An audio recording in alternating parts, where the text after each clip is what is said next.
हक्काचे आरक्षण वाचवण्यासाठी ओबीसी समाजाने जागरूक राहून संघटित व्हावे. माजी खासदार समीर भुजबळ यांचे आवाहन. अहिल्यानगरमध्ये घेतली समता परिषदेची आढावा बैठक. ओबीसींच्या हक्काच्या संरक्षणावर गदा आणण्याचं काम काही जण करत आहे.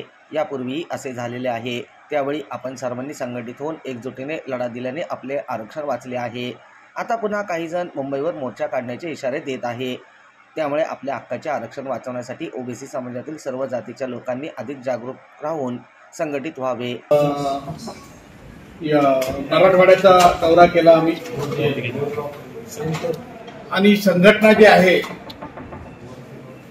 काही ठिकाणी जे आहे अध्यक्ष असतील, जिल्हा अध्यक्ष असतील, कार्याध्यक्ष असतील किंवा वेगवेगळे पदाधिकारी असतील, कुठेतरी विस्कळीत झालेले आहे आणि त्यामुळे जे आहे काही ठिकाणी फेररचना करणे असेल किंवा जे चांगलं काम करतायत त्यांना प्रोत्साहन देणं असेल, अशा पद्धतीचं काम जे आहे या आढावा बैठकीच्या माध्यमातून होत आहे. अनेक वर्ष झाले अखिल भारतीय महात्मा फुले समता परिषदेच्या वतीने जे आहे भारतभर जे आहे काम सुरू आहे. अनेक आंदोलनं केली, अनेक मेळावे घेतले. ओबीसीच्या न्याय हक्कासाठी लढण्याचं काम जे आहे प्रामुख्याने अखिल भारतीय महात्मा फुले समता परिषदेने आदरणीय आमदार भुजबळ साहेबांच्या अध्यक्षतेखाली आजपर्यंत केलेलं आहे. मंडल आयोगाची अंमलबजावणी असो किंवा मराठवाडा विद्यापीठाचा नामांतराचा प्रश्न असो, ओबीसीना शिष्यवृत्तीचा प्रश्न असो, असे अनेक लढे जे आहेत महात्मा फुले समता परिषदेच्या वतीने वेळोवेळी घेण्यात आले. त्याचप्रमाणे जे आहे जातीय जनगणना व्हायला पाहिजे यासाठी सुद्धा अनेक वर्ष जे आहे आम्ही लढत आहोत. 2009 साली मी खासदार या नात्याने संसदेमध्ये हा मुद्दा मांडला. आदरणीय मुंडे साहेब असतील किंवा लालू प्रसाद यादव, शरद यादव, मुलायमसिंग यादव, वीरप्पा मोईली असतील, वेगवेगळे पक्षाचे वेगवेगळे संघटनाचे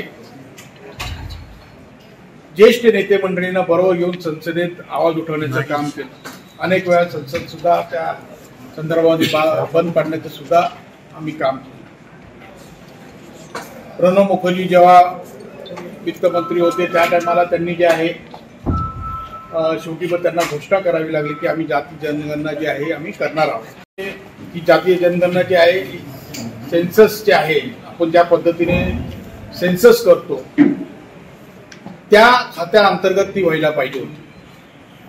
परंतु ती जी काही सेन्सस होती त्या टायमाला जी मुखर्जी साहेबांनी डिक्लेअर केलेली होती ती रुरल डेव्हलपमेंटच्या माध्यमातून करावी असा निर्णय त्या टायमाला झाला होता आणि रुरल डेव्हलपमेंटच्या माध्यमातून ती जनगणना जी आहे ती बरोबर झाली.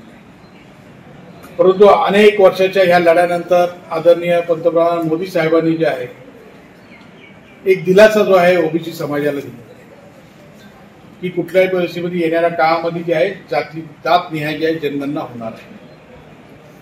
आता ती जनगणना होणार असेल तर मग आमच्या कार्यकर्त्यांनी सुद्धा त्यासाठी तयार राहायला पाहिजे. गावामध्ये जे आहे, शहरामध्ये, वेगवेगळ्या भागामध्ये जाऊन जेव्हा जनगणना होणार आहे त्या टायमाला जे आहे लोकांना जे आहे त्या संदर्भातली भूमिका समजावून सांगणं, त्या संदर्भामध्ये जी नोंदणी जी आहे ती व्यवस्थितरित्या करून घेणं, हे सगळं काम जे आहे अखिल भारतीय महात्मा फुले समता परिषदेच्या वतीने सर्व कार्यकर्त्यांनी करावं. यासाठी जे आहे प्रामुख्याने संघटना जी आहे मजबूतीने उभी राहायला पाहिजे. तळागाळापर्यंत संघटना पोहोचली पाहिजे. हा उद्देश घेऊन जो आहे आम्ही ह्या बैठकीला सगळीकडे जे आहे महाराष्ट्रभर आम्ही जात आहोत.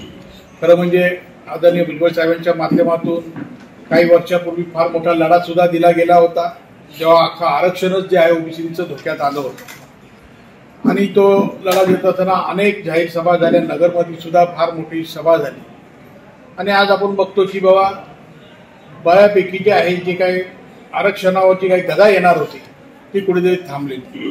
परंतु येणाऱ्या काळामध्ये पुन्हा एकदा जो आहे त्या संदर्भामधली भूमिका घेण्याचं काम काही लोकांचं सुरू झालेलं आहे आणि म्हणून आपण जे आहे सर्व ओबीसी संघटनांनी एकत्रितरित्या जे आहे मजबूतीने उभं राहण्याची आवश्यकता आहे आणि त्यासाठी जे आहे या बैठकीच्या माध्यमातून आम्ही लोकांना जे आहे कार्यकर्त्यांना जे आहे मार्गदर्शनाचं काम सुद्धा या निमित्ताने आम्ही करत आहोत. मोर्चा काढायचा आहे, आम्हाला हे करायचं आहे, ते करायचं तर ते सुरू होण्याची शक्यता दिसते मोठ्या प्रमाणात. तर आपल्याला जे आहे जागरूक राहायला पाहिजे ओबीसी समाजाने, कारण त्यांच्यावर कुठे गदा येऊ नये, त्यांच्या न्याय हक्कावर गदा येऊ नये, म्हणून सर्व ओबीसी समाजातल्या घटकांनी बरोबर राहणं गरजेचं आहे. हाच त्याच्यातला मोठा उद्देश आहे. शासनाने आता ठोस भूमिका म्हणजे काय घ्यावी, शासनाने त्या टायमाला शासन जे खरे कुणबी समाजाचे आहेत, म्हणजे विदर्भातले कुणबी आहेत, काही ठिकाणी कोकणामध्ये काही कुणबी आहेत आणि तसेच अख्ख्या महाराष्ट्रामध्ये पण जे काही जेन्युइन कुणबी आहेत जे आतापर्यंत याचा फायदा घेत आलेले आहेत, म्हणजे राजकीय आरक्षणाचं पण घेतलेलं आहे आणि बाकीच्या ह्याच्यामध्ये पण घेत आलेले आहे. तर हे सगळं असताना आता नव्याने किंवा संपूर्ण समाजाला जे आहे ओबीसीमध्ये टाकणं ही भूमिका काही योग्य नाही आहे आणि ती शासनाची नव्हे तर सगळ्या पक्षांचीच हीच भूमिका आहे. किंवा ओबीसीचं आरक्षण अबाधित राहायला पाहिजे, मराठा समाजाला सुद्धा न्याय मिळायला पाहिजे आणि तो मिळत असताना मराठा समाजाला वेगळं आरक्षण दिलं गेलं पाहिजे. त्याची सुद्धा एकदा दोनदा नव्हे तर तीनदा जे आहे मागणी विधानमंडळात झाली आणि ती पारितही झाली. त्याच्यानंतर EWSही त्या काढण्यात आली. तर अशा पद्धतीने मराठा समाजाला न्याय देण्याचं काम सुद्धा शासनाने केलेलं आहे. फक्त ह्या लोकांची जी की भूमिका आहे किंवा अख्ख्या समाजाला ओबीसीमध्ये टाकणं ही योग्य नाही. ही सर्व पक्षांची भूमिका आहे, ती आमची भूमिका आहे आणि सरकारची सुद्धा.